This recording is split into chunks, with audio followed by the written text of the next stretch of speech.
Naam, ifuatayo ni taarifa ya habari inasomwa nami Taita Msolidi. Kwanza kabisa muktasari wa Mtwara.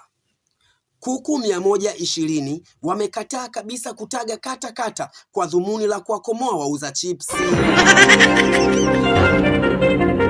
Nako Sumbawanga, mzee aliyefahamika kwa jina la Kafulumudu Kapuchu anayesadikika kujinyonga mpaka kufa akutwa stendi ya Magufuli akielekea Kariakoo shopping ya Christmas.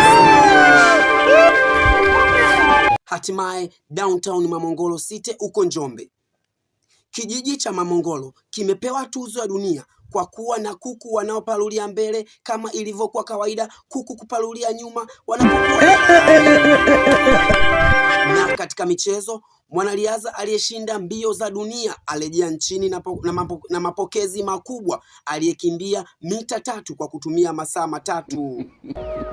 Kwa habari kamili, usisahau kunifollow TikTok, Taita Msolidi Comedian, The Staff New Millionaires, Dangerous Snakers, Insplash, Punchline, Incest, Junior Talent na Poli, Instaliano by Parent Power.